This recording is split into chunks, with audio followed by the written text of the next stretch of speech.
Hello, everyone. I'm just going to give everyone a minute just to join us this afternoon before we make a start. So just give you 30 seconds, then we'll make a proper start. Okay.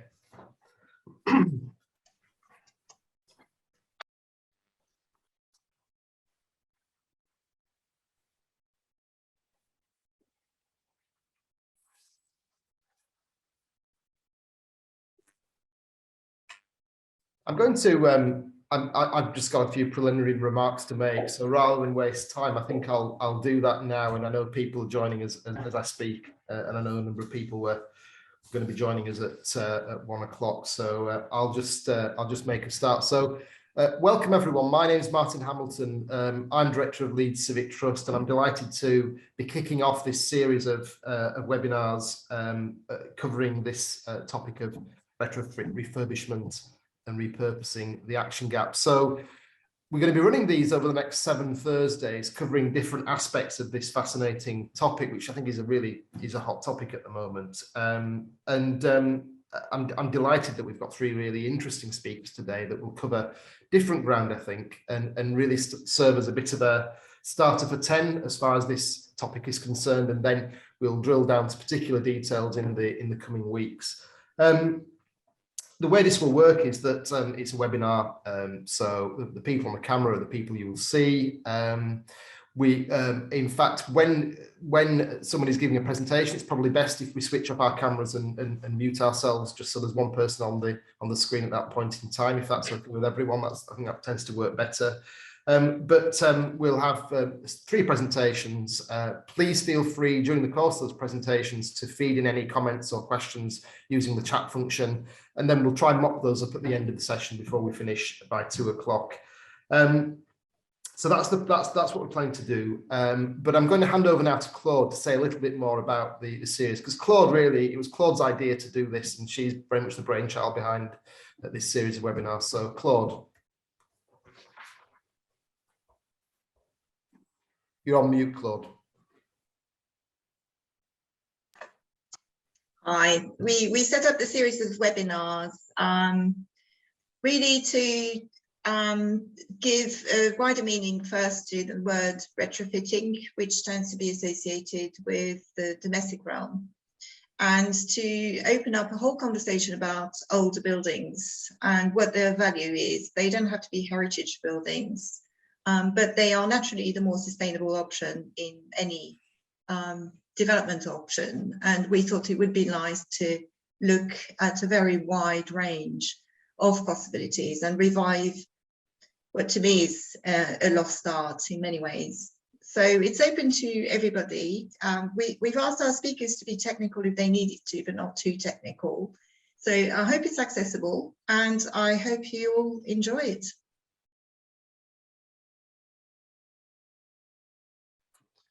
So that's great. I mean, that's a really useful summary. So our speakers, we've got 3 speakers, as I say, and the batting order is David Dobson first, then we've got Fran Etherington, and then Paul Holden to finish off. And the 3 speakers, I guess, represent different aspects of this topic. So David, who's going to kick off, is a builder. So his perspective is very much from the perspective of a builder. And Fran is very much the sort of the end user, if you like, using how do we use one of these buildings that we've refurbished, retrofitted, or whatever. And then Paul comes in at the end, really from the architect's perspective.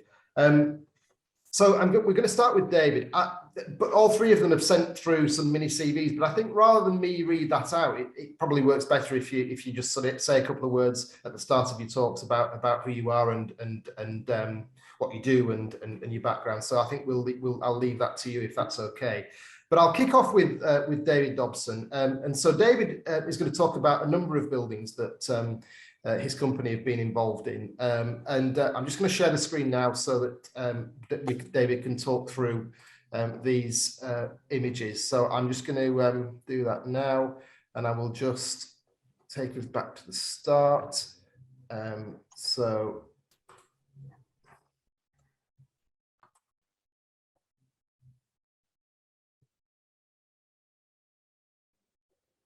there we go. Over to you, David. Okay. Hello everybody, and thank you for inviting me along to the Trust presentation. Dobson Construction was founded in 1972 by my father. He's retired now, and it's run by myself and my brother Nick, along with 3 other directors. The company is based in Oakley and has worked in and around this area and Leeds for, well, since 1972. There's a lot of heritage and conservation work that we've been doing over those years, varying degrees, including work on Harewood House. We have an ongoing relationship with Harewood where we go back maybe once every year or 2 years and do a bit more.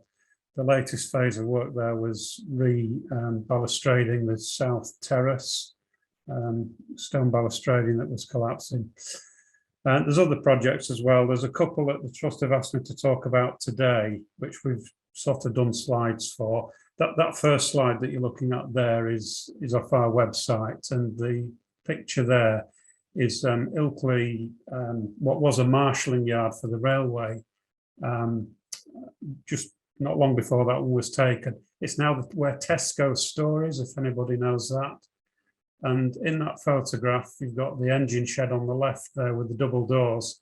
That's where my father first rented as offices and a bit of the builder's yard. And that's his Vauxhall Viva, if anybody old enough to remember Vauxhall Vivas. So that's where it all kicked off. He was from Beeston originally, so he's Leeds born and bred, and still has a strong association with that area, and it's really passed that on to us in our upbringing. Family still live there. We are based up more over Ilkley Way now. So if perhaps we could move on to the next slide, Martin, please.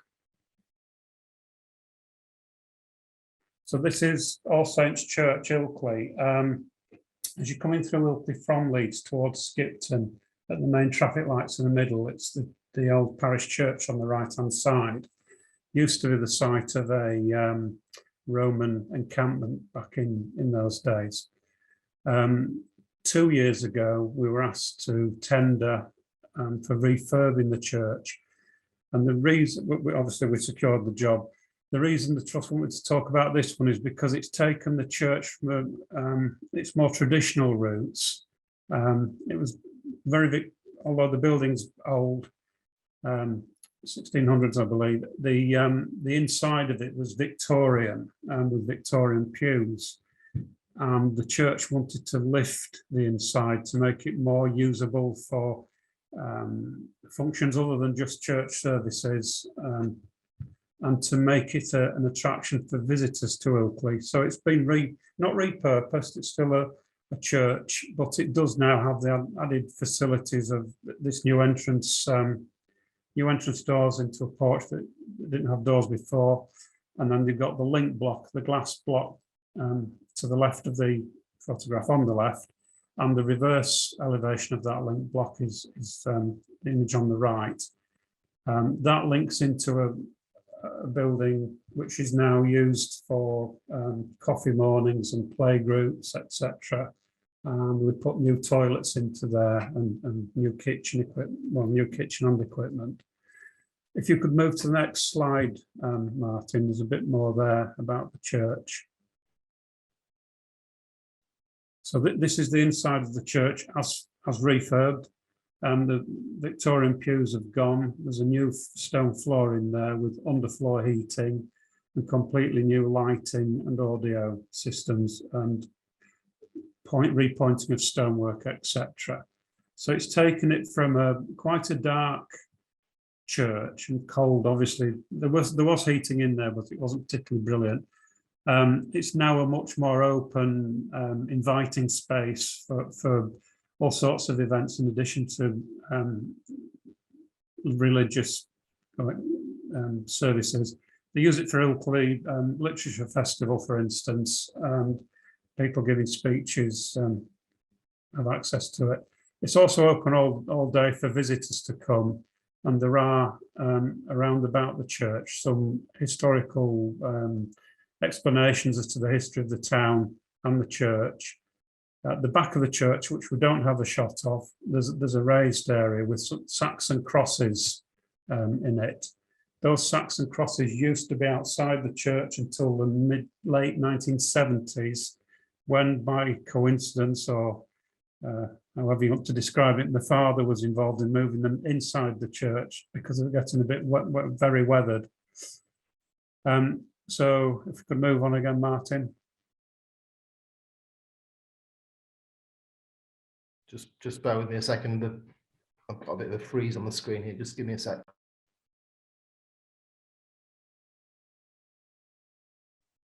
So while Martin's doing that, the next shot should be of some archaeology that was done when all the floors, the pews were taken out, the floors, which were a mixture of timber and stone, were lifted, and it did reveal some old burials, which there was a watching brief from an archaeologist on the job to keep an eye open for artifacts. There we go. So that's the archaeologist in the note down with the orange clothing on, and that was a burial that was under the floor. And the image to the right, there's a couple more burials. The Middleton family, go back to the Norman conquest, they had a lot of land in the area. Most of it was sold off in the 1800s to pay gambling debts, as is often the case in big families. As you go down the generations, the wealth decreases. So again, if we could move on, Martin. Right, this is Oakley Cinema. That's a building as you're heading out of Oakley town centre towards Leeds. It's on the right-hand side. It doesn't look like a cinema, and believe you me, when we were asked to get involved in putting a cinema at the first floor, we didn't think you'd ever fit one in it.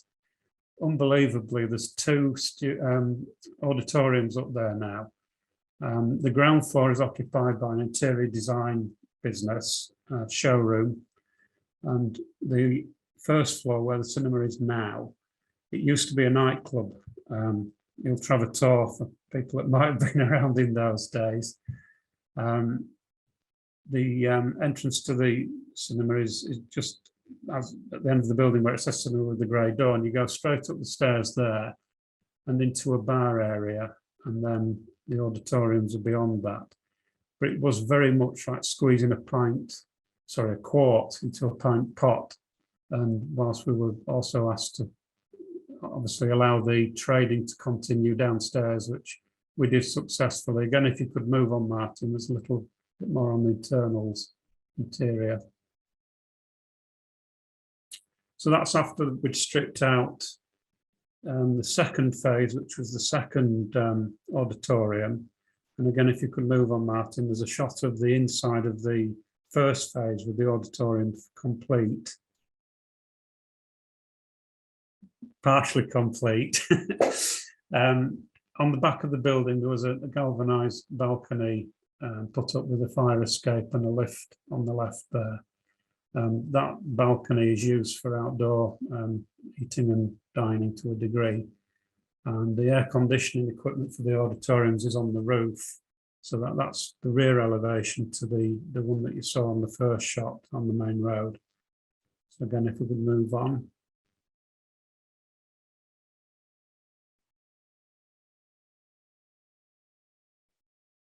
There's the auditorium complete on the left. It's one of the smallest cinemas in Europe. I can't remember how many seats, to be honest, but it is quite nice going in there, watching a film. You can take a drink in with you, as you can in a few cinemas these days, and they do serve food. It's been going for 5 years, I think, 4 or 5 years, and it also had the COVID interruptive months, but it's still doing well. The owner of that, it's a conglomerate, a number of people that own it. We're now working on the cinema in Wetherby and refurbing that.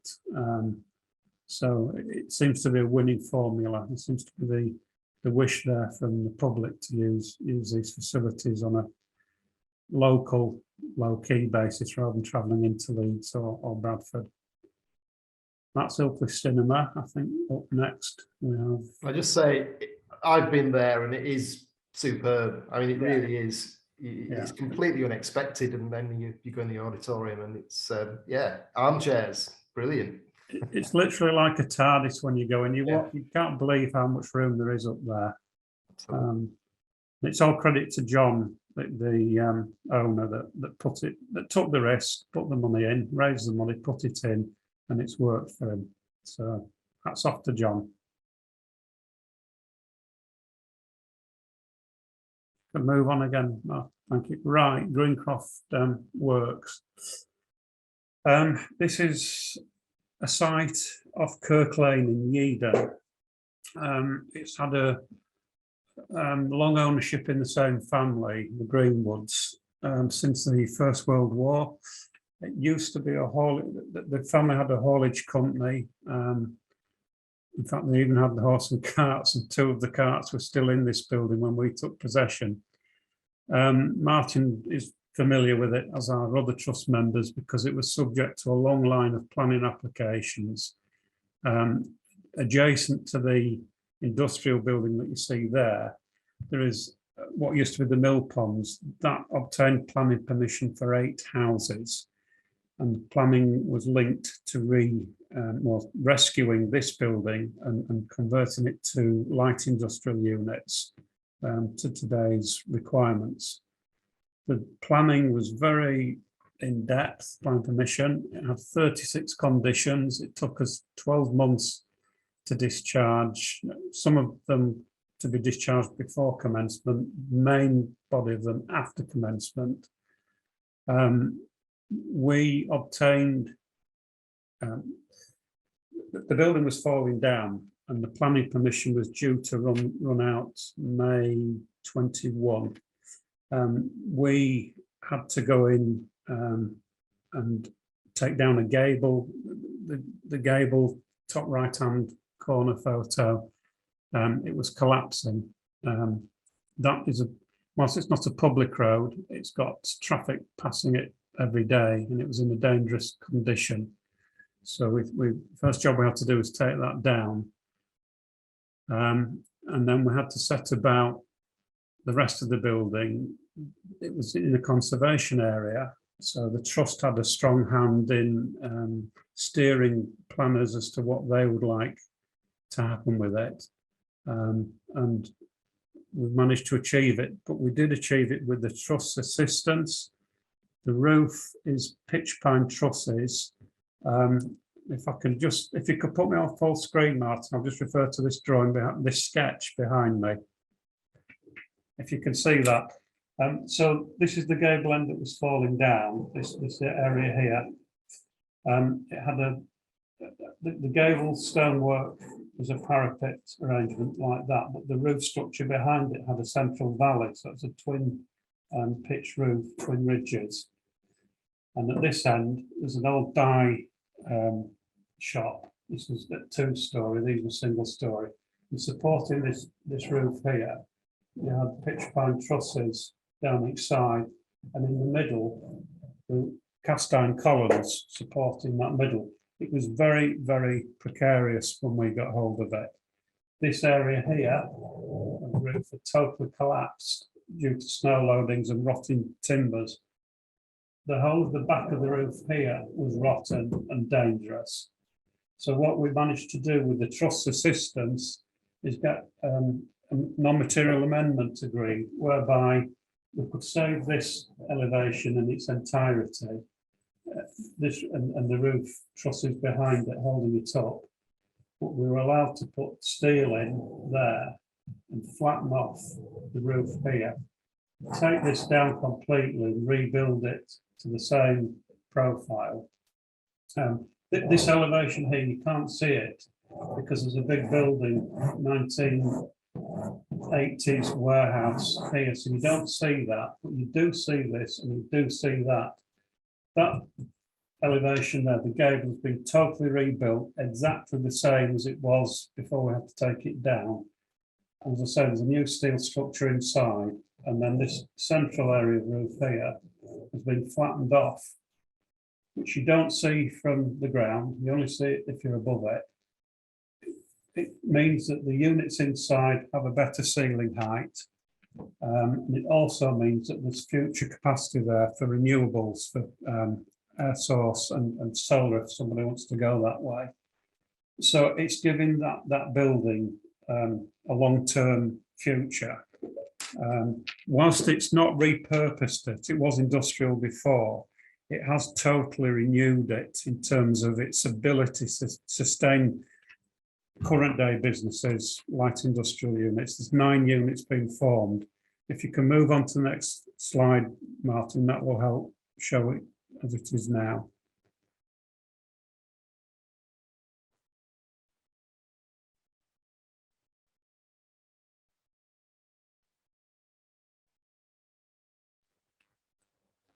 So it was, while Martin gets going, it was a difficult build with to keep the structure up while we did the work. If you could move to the next slide, please, Martin. Which meant inserting steel between roof timbers. And obviously there's a health and safety hazard there, which we had to make sure we were keeping everybody safe. So the steel columns that you can see there, they went in first onto new foundations and supported what was left of the roof trusses while we constructed around it. The bottom left-hand photo there, that is an open area for parking, and we've kept within that all the roof structure. So you can stand there, look up, and we've even put the winding gear in that used to be further down the mill at high level. And we've paved the floor in Yorkstone paving. Those pavings came out of the mill. So we've done as much as we can to retain existing, excuse me. Sorry about that. To maintain existing features, if you can move on again, Martin.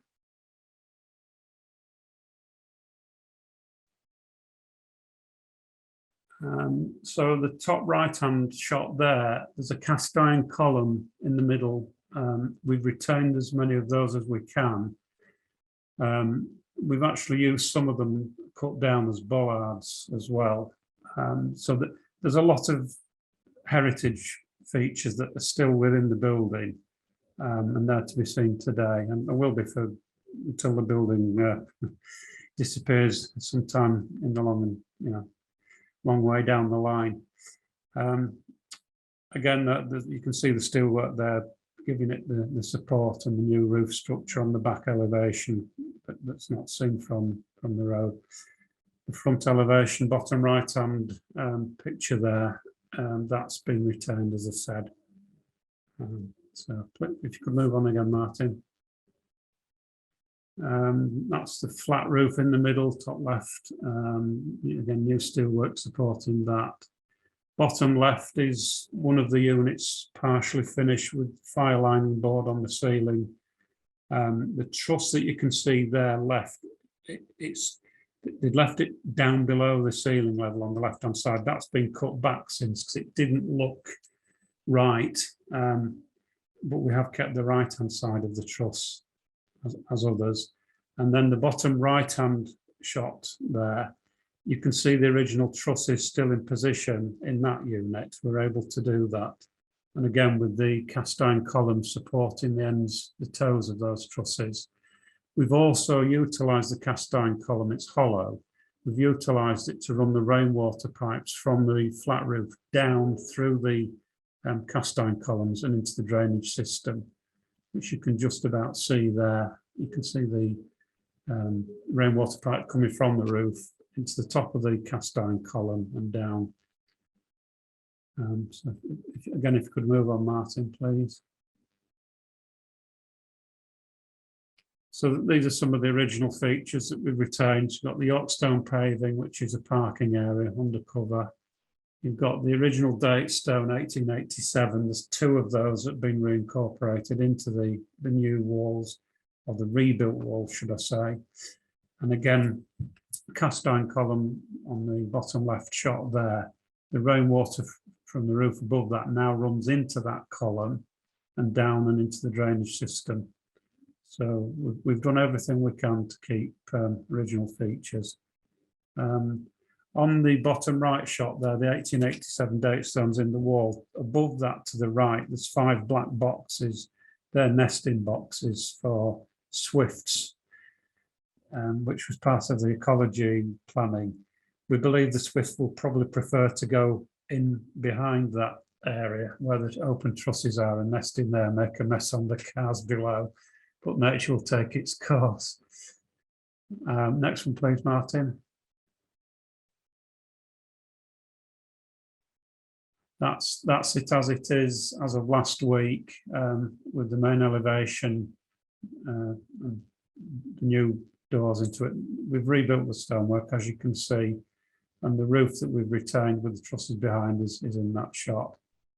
I'm probably running over time, so maybe if you need me to shut up now and let somebody else speak, Martin.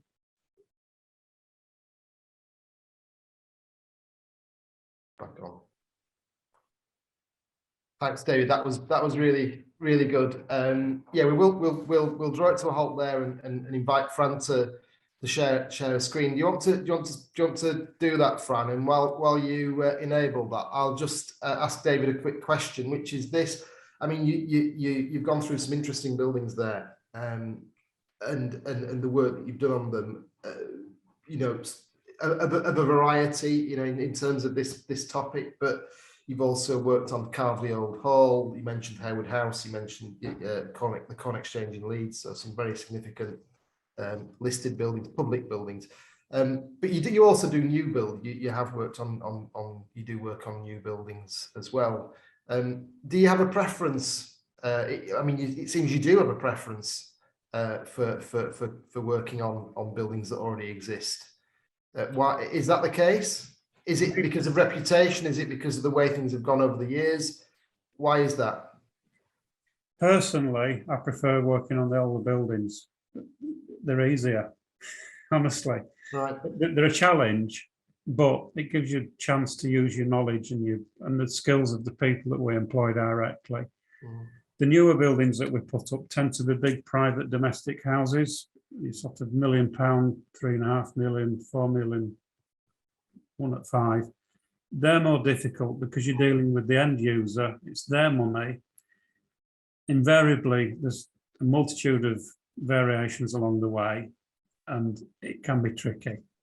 There's some nice people we build for. There's some that there's a reason why they made lots of money, and they're difficult. It's the truth. Working on the older buildings, you tended to work for people that love the buildings to begin with, and all they want to see is it brought into either new use or restore its existing use for a longer future. And it's just nice to work on them. That's me personally. There's other people within the business that would probably say they prefer a more straightforward build, but that's where I am on it. Yeah. Well, that's a good place to hand over to Fran, really, as if you like, as someone who was involved in the Gipton Fire Station, both during the course of its transition, but also in its end state as the end user. So I'm going to hand over to you, Fran, and please introduce yourself and then fire away. Thank you. Okie, thank you, Martin. Thank you, David. Yes, so I am Fran Etherington. I'm the development manager of the old fire station in Gipton, which is in East Leeds. If you're travelling up out of the centre of Leeds,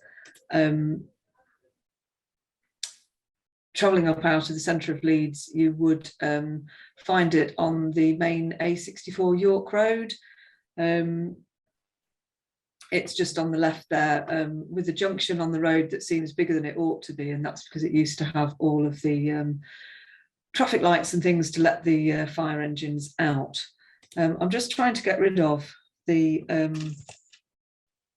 all the screens that seem to be coming up. I can't get rid of that Dropbox one. There you go, that's better.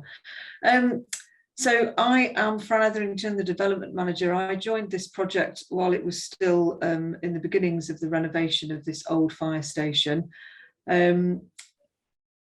I've helped with renovating buildings previously, and was lucky enough to get a phone call from the people involved with this, with Leeds Community Foundation, asking me if I'd like to get involved in the renovation of this building.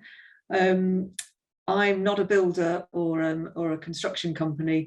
What I have is an experience of setting up a business within an old building in order to make it self-sustaining, and sort of the view of that building to make sure that what's in the building and how it works is going to make enough money to keep it running forever. So that's my kind of background on this. The old fire station itself is literally what it says on the tin. It's a 1930s fire station that was built as part of the Sunshine Estate, which is what Gipton was originally called. It's a fantastic estate of houses built in the 1930s when there was slum clearance in Leeds. The estate was really carefully built and put together with not just houses. They built things like fire stations, police stations, schools, churches, all new at that time. So really building a complete new community, which I think is a really wonderful thing. And it's unfortunate that over the years Gipton has had its problems and become quite a deprived area of Leeds. But at one stage it was really sort of quite a state-of-the-art community. In 2015, it became clear to a number of people that West Yorkshire Fire Service were about to close down Gipton Fire Station. It had been open since 1937, and the view was really that they needed to build a new fire station in Killingbeck, just further down the road, and that this building would be up for sale. At this point, a couple of local charities, one of whom were Gipsel, who are a supported housing charity in East Leeds, approached the station officer to say what's going to happen to this building. It's a really beautiful space, a really iconic building, which has been a big part of the community for so many years. And they were concerned that the building would be turned into a local Tesco's or knocked down and turned into flats. Anything could have happened, really. And I think the fire station officer showed quite a lot of foresight, really, by saying if you guys were able to buy it, we'd be interested in selling it to you so that it could remain part of the community. And then really the question started to rise around how were the sort of local charities going to buy this building? Clearly it costs quite a lot of money. And they approached Leeds Community Foundation, who are a local funding group, to see what their thoughts were around how it might be possible to buy the building and turn it into space for charities to operate out of. Leeds Community Foundation had a fund which had been set up by this gentleman, Jimmy Heselden, who he is the gentleman who invented the Hesco Bastion basket and owns Hesco Bastion, who provide the construction baskets, which I suppose a lot of people would be familiar with in terms of their own construction. You see them on motorway sidings, the military use them a lot. Camp Bastion is built out of them. And Jimmy Heselden had made many millions of pounds over his lifetime. And you'll see from the quote there that he really felt as if folk who were able to make this kind of money ought to be giving back to society. And he had left a legacy fund of £3 million to be spent in East Leeds, which is a happy coincidence when the folk who were looking at buying the old fire station went to Leeds Community Foundation. They got, I think, what was quite a surprising answer, that, yeah, no, we have actually got an amount of money to be spent on creating. It's really supposed to be seen as a gift to the people of East Leeds. And the thought really of the group that was founded in order to be able to produce this project was that if we could purchase the building and renovate it and turn it into a community hub, that would really be a really good use of the money and of the building. And so they set about doing that. These are some pictures of what the building looked like when it was in action. So you've got some fantastic old photos from the 1930s there of rows of fire engines. The fire engines that are coming out of the front of the building in kind of olden times. I think that is probably an old fire station that turned up to the building. It's not quite appropriate to the age of the stations that the engines that were actually there. And then leading up to the modern day, just before the closure of the building, that's one of the more modern engines going out on a shout. So a really, really beautiful space with loads of land, which was the other thing that was really useful for us. And in 2015, we set about purchasing the building, working with Simpsons of York, were our main contractors, and Brewster By architects to come up with a plan, working in consultation with the local community over what would people like to see this building being used for, and how would we make it self-sustaining.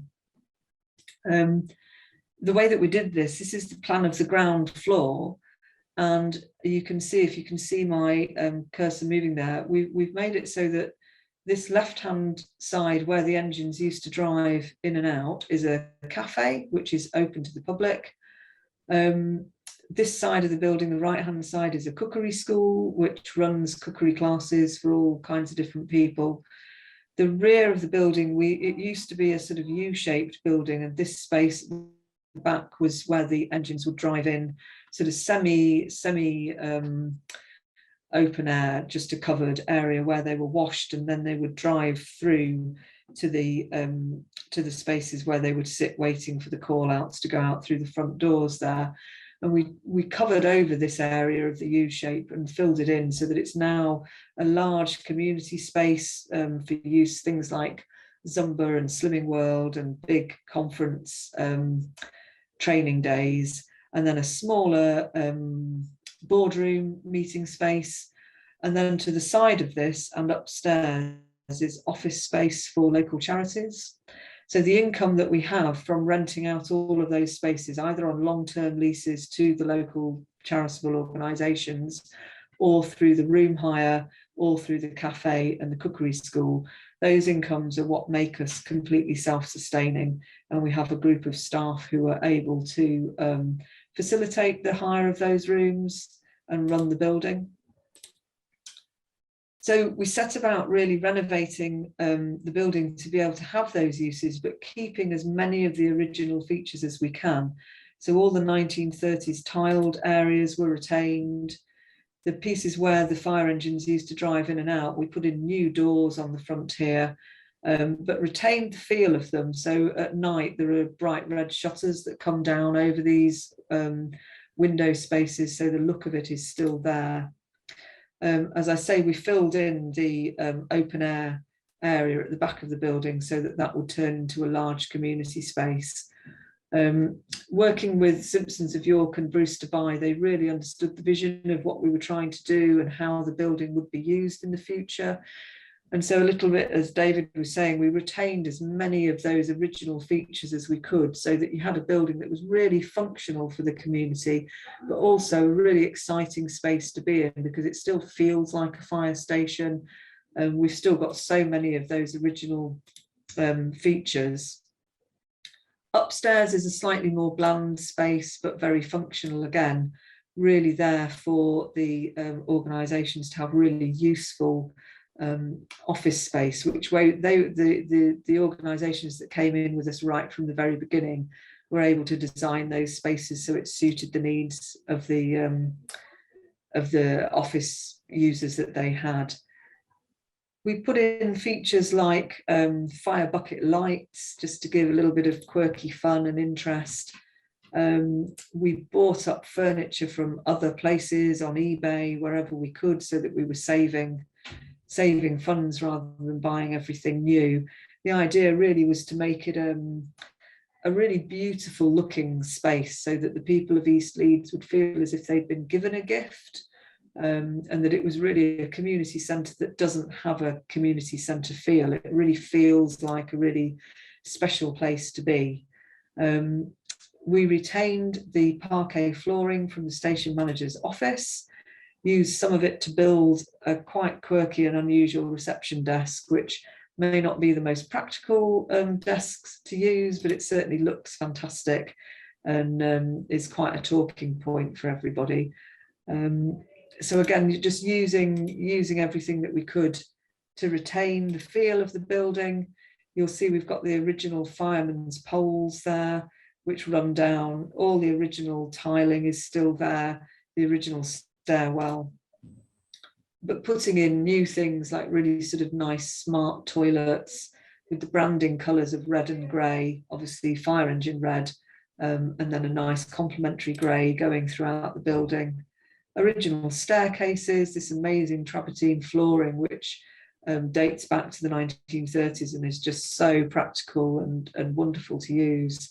That runs throughout the flooring of the cafe and the cookery school, but putting in sort of new, really functional pieces wherever we can. As you can see from that slide, we've got absolutely loads of grounds. So our parking space is fantastic, which I think has really helped the building to be a great success. We have 80 car parking spaces on site altogether, which means that on a busy day, as today is, you can have all of the meeting rooms full of meetings, training sessions, craft groups. We've got a food hub that operates out of the building on a Thursday. The cafe is really full. The cookery school is offering classes today, and we can facilitate all of those people, which is really useful. We're on the main bus routes in and out of the city, and we are within walking distance for most of the local community, but we still find that most people actually arrive at the building by car. The grounds are being gardened by a local community group, so they look after all the flower beds and all the sort of grass areas that we've got to the rear of the building, which is really useful to us, keeping it looking really good. And you can just see some really nice views of what the building looks like now. That you can see that was where the original red fire doors were, and we have shutters that come down at night, which just retains that really nice look to the building. And it really has started to be used in a really, really beautiful way by the community. I always touch wood whenever I say this, but we have no vandalism, no trouble in the building. People really see it as being something that belongs to them and is looked after by them and really stays looking fantastic. A very iconic space. Just showing you some views of some of the meeting room spaces and the offices there. The cookery school area and sort of some of the upstairs of the building with the parquet flooring. So really beautiful renovation that's been done sort of in keeping with the use of the building. We have about 1,000 people a week coming through the building, covering people who are using it for meeting rooms, people coming into the cafe, staff who work within the building. We have 7 different office spaces which are leased out to charitable organisations. All sorts of different people use the meeting rooms, lots of different activities over the space of the year for the whole community. And we generally try to employ local people in running the building so that we're really supporting the community in that way as well. And that's really covers everything about the building. I hope that that's given you an insight into how we've really used the history of the building and really sort of kept the life of this building going from a really important fire station through to now being a really important community space. There's some contact details there. If any of you wanted to come along and visit, you'd be really, really welcome, or just call into the cafe and use the space and enjoy it. Thank you very much.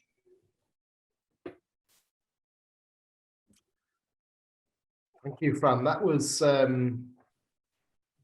fascinating. We've been a couple of times in the last I guess 18 months or so. So we rented a room for an away day well, a couple of months ago, 2-3 months ago, and then you hosted a talk for us when we unveiled the blue plaque for R.A.H. Livette, the guy who actually designed the whole estate. That's it, yeah. Who, you know, and as you say, that the estate as a whole is fascinating. Yeah. One of the few, I mean, a lot of council estates of that time didn't have public houses. He was very keen that pubs were part of the estate because he wanted people to stay there.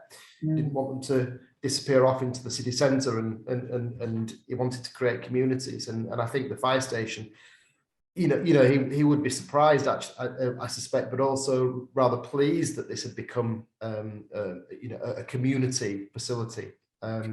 I think so, and it's one of the things we find, Martin, in our consultation with the community, which we do constantly.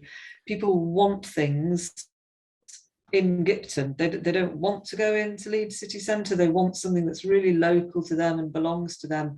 A little bit like sort of what David was saying about the cinema in Oakley. People like doing things in their own community. And so hence the fact that we run cinema evenings and pop-up restaurants and all the sort of family activities that we do at the fire station, because it's that sense of community is really strong within the estate. Very, very, very strong, yeah. So I suppose, Jimmy Heselden, as you say, substantial amounts of money that he's given to the city to, particularly this part of the city. The money could have been spent on a building something new on a piece of land nearby. Our piece of land.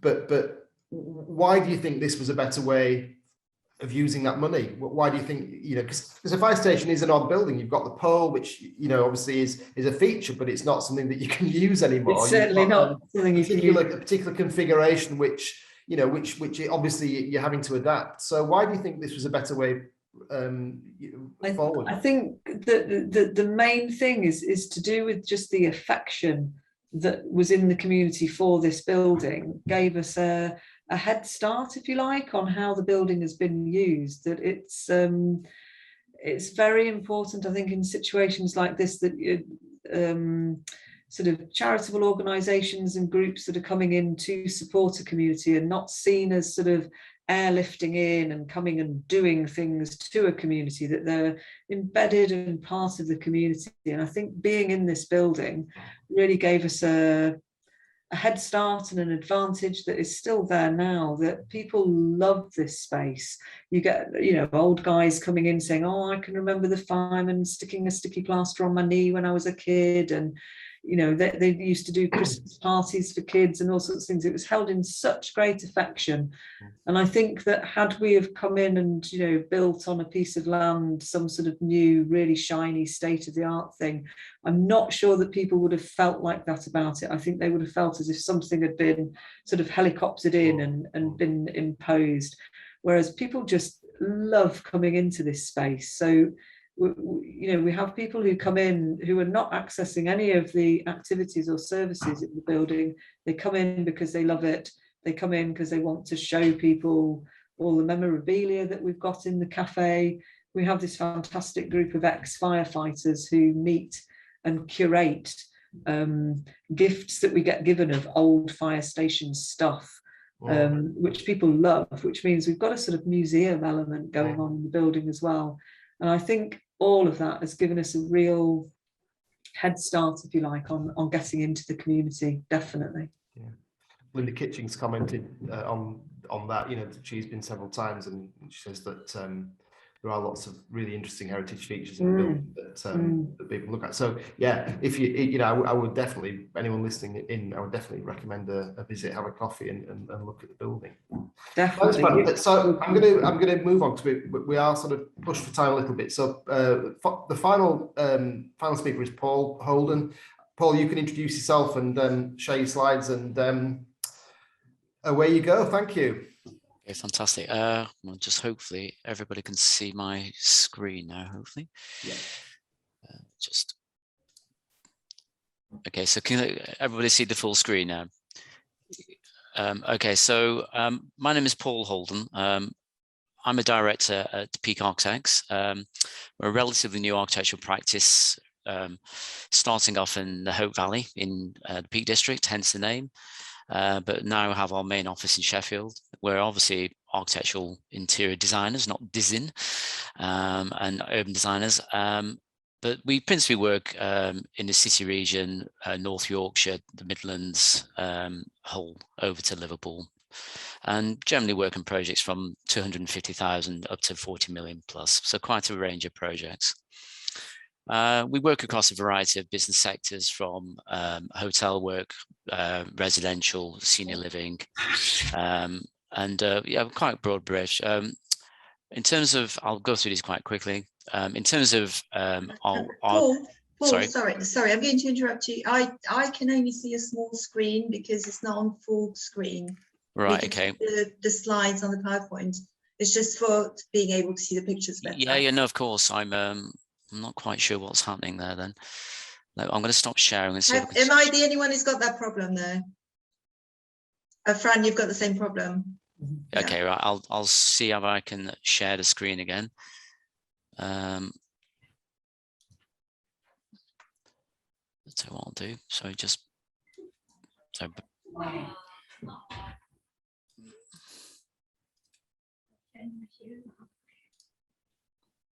is that better? Yep, perfect. Okay, Thanks, okay. So we started. A lot of our work started off in the heritage sector. So Chatsworth and Wentworth House are key clients. But being in the Peak District, we probably do 20 or 30 listed buildings a year in terms of conversions. We do industrial work, senior living. We have a large scheme with Sheffield City Council at the moment, delivering 150 senior living units in Newstead.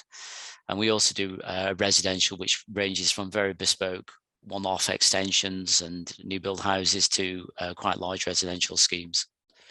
And hospitality, again, quite a large sector for us, from everything from hotel work to golf clubs, church centres, etc. So Hillview. So the site itself, it's a sort of quite a large site of about 10 acres in total, which sits to the northwest of the village of Tickle, which is just south of Doncaster. Site comprised of a bungalow, a pretty traditional bungalow with a very large industrial shed, or agricultural shed, I should say, to the side, and a smaller hen house. The original intention, so the barn itself, quite an interesting form of building, very traditional, but very poor quality in terms of, it was quite weathered. It had asbestos roofing, it had blockwork walls to the base, and a mix of staggered board and hit and miss timber cladding, which obviously echoes the use of the building as obviously a part storage and part cattle shed, sheep shelter for animals during the winter. What immediately attracted us to the building was it had a very nice concrete frame, so a very simple propped portal with two lean-to type structures either side. We believe it was built in about the 30s, precast concrete with some of the original steel straps and jointing. The frame itself was in a relatively good condition, but there was some signs of distress in the structure. So what we went through the planning, I should say, we're using a process called Class Q. I'll come on to what Class Q is, but the initial brief from the client who bought the site was he wanted to actually demolish the agricultural buildings and use the mass and the volume to create a home for himself. The planners were quite supportive of this, but I don't know whether it is his I think he realized quite quickly when Class Q made available that there was an opportunity to make money on the site in terms of putting in housing into the volume. And I think quite quickly we went away from this approach. So we went quite away with the planners who were accepting it. But the issue on the site was the bungalow. He wanted to have the bungalow as a separate residence for his father and his family. And the planners were adamant that the site couldn't be split into more than one residence. So almost that pushed us quite quickly into what they call the Class Q. So Class Q was introduced in 2014, and it's a form of permitted development. And what it does is allows the conversion of agricultural buildings to a residential use. It has to have a minimum of 10 years use in agricultural, and you have to work within the footprint of the building. You are allowed up to 5 dwellings, up to a volume maximum of about 100 square meters each, or you can put one large dwelling in. And there are hybrid versions where you combine the two, but that's not been tested really in the public realm. The bit that sort of makes this quite different from a lot of these sort of Class Q conversions is that we looked at putting 5 houses into it, as opposed to the norm where people do one large house. So our initial concept was to, jumped aside, was to actually almost use the frame of the building as an exoskeleton, and actually split the building into two key elements. To the image, the blue on the right would be what we call a parking barn. So that's where the cars would park. And would that be then separated from the main residential terrace of units by what we call the Muse Street. And then to the rear of those residential units would be an open garden, which would be all within the framework of the building. And the key for this was that we wanted the overall massing of the structure to still be retained. We felt that was very, very important. Again, materiality was quite key to the success of the project for ourselves. We wanted to retain the agricultural built pallets. We didn't want this to look like a bling house. We wanted this to very much look like a barn, and that was really important. So we chose a very sympathetic pallet, which was timber boarding on the upper levels, and we went down quite a lot of timber framing this element again because of the sustainability aspects. We used the initial concept was for concrete paneling to the base, which again would be a traditional approach. And what we wanted to do was create a layering so the windows weren't as prominent, and so you didn't get a lot of light pollution in its quite an agricultural, rural setting. So it's frozen on me. I'm sorry. So one of the principal concepts was that we had what we call a central street, and the central street was very much seen as a transition from the parking area to the residential area, but also a buffer between the two spaces, and very much seen as quite a formal area, but a communal area, which would be where you would move from, obviously, as I said, from the parking to the housing, but also would be quite a natural landscaping. And ultimately, we wanted the planting to actually sort of start working its way over the parking barn to sort of create this mix between sort of a softer landscaped area and the more rugged areas of the buildings themselves. So it's creating a mix of the informal and formal spaces. Sorry, so this gives you the idea of the overall massing of the building. So you can see to the left is a parking barn, the central street, and then the terrace of houses and the gardens beyond.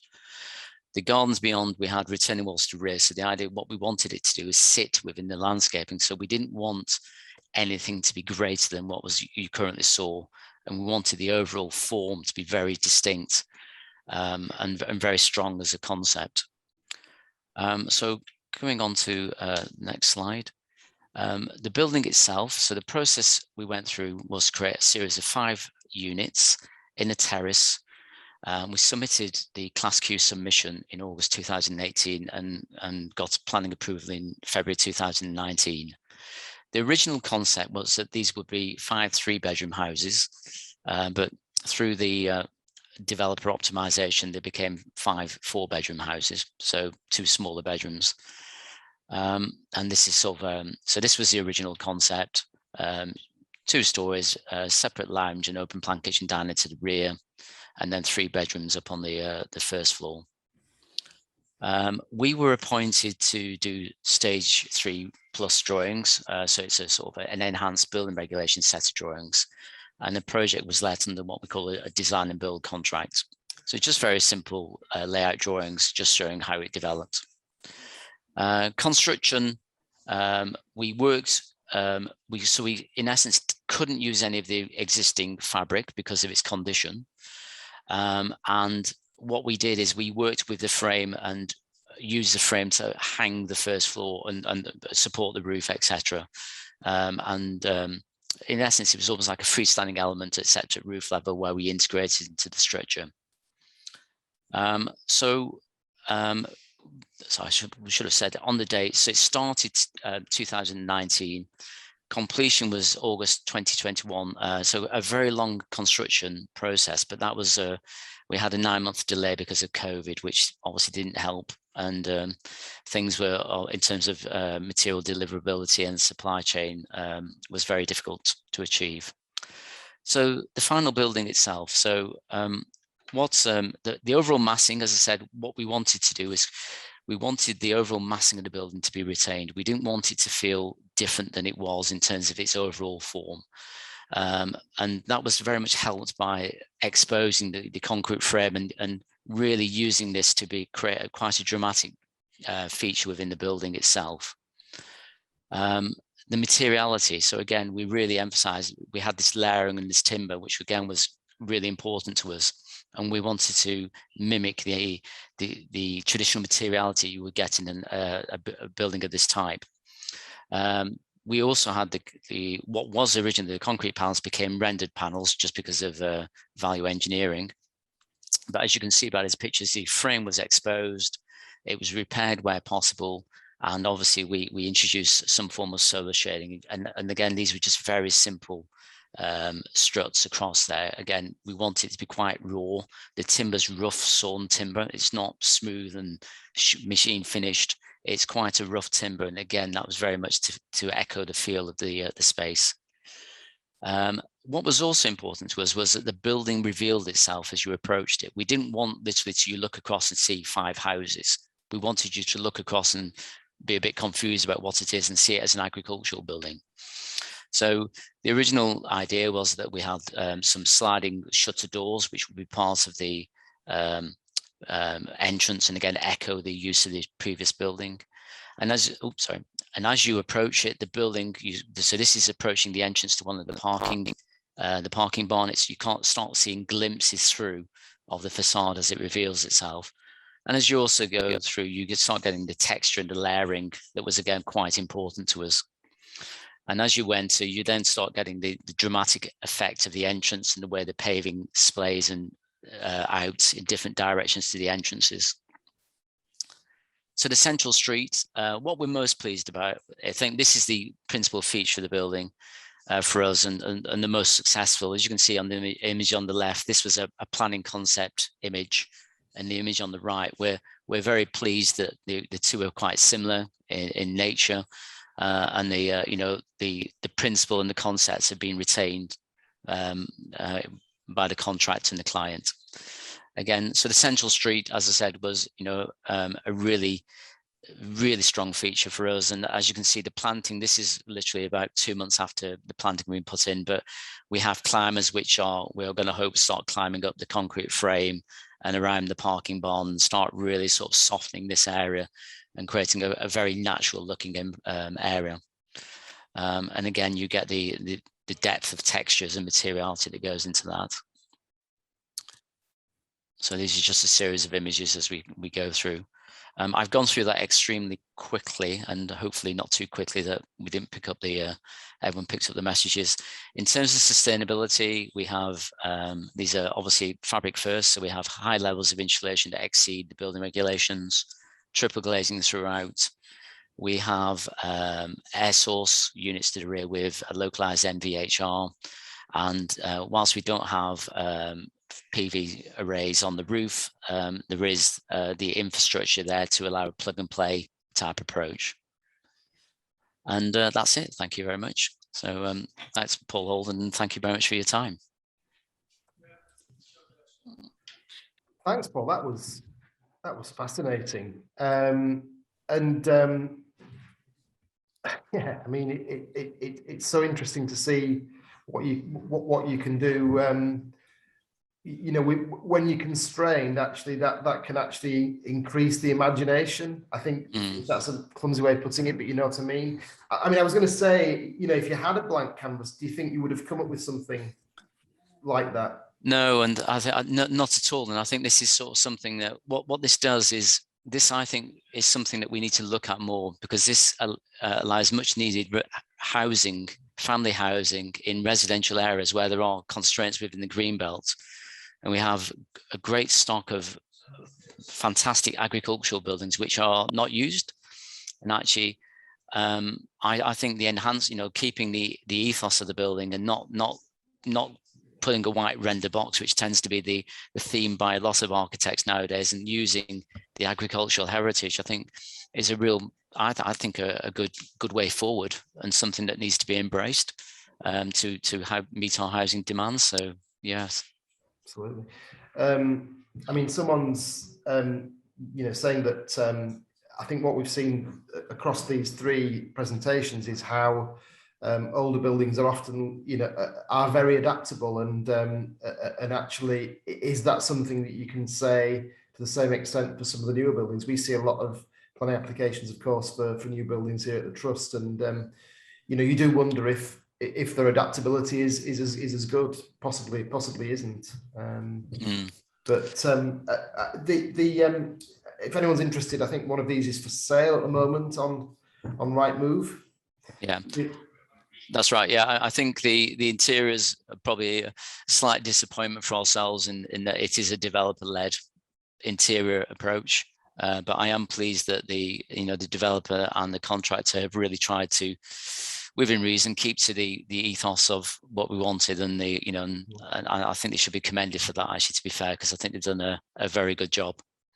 Yeah, absolutely. No, it's a really fascinating scheme. And we've got 2 minutes left. I'm conscious that, Paul, you've got to be away. Is there anything anyone wants to say by sort of way of any comments anyone wants to make in terms of what we've seen? Or Claude, is there anything you want to chip in and say? Well, I would like to thank all three speakers for contributing such an amazing range of different and very interesting approaches to old buildings. I think this is a superb introduction, and I would like to thank you very much. Yeah, absolutely. There've been some really interesting comments on the chat, and I think we will hopefully get some answers to some of these things. Questions around concrete and the sustainability of using concrete. Questions around the benefits of retaining concrete structures that may sort of add to the plus side of the balance sheet in terms of sustainability, where maybe the location is less sustainable. So these are all really interesting points that people are making, and I think we'll be exploring these over the next few weeks. Claude, what we've got next? What have we got next week? So next week we are discussing, first of all, how older buildings actually do have an inherent ability to be thermally quite efficient. A lot of the time they need very good repair in order to be able to achieve this. And then we are going through other myths and realities, really, about buildings through more case studies. So please do join us if you fancy coming along for that one, or for any of the future webinars. We'll be putting this on our YouTube channel, so if you want to watch again, then you're very welcome to do so. But it's 2 o'clock now, so I'm not going to hold anyone up any longer. Just to say thank you, David, Fran, and Paul, for joining us. Thank you, everyone else, for joining us today, and we look forward to seeing you soon. Thank you. Thank you, everybody. Thank you, everyone. Thank you. Thanks. Bye. Bye.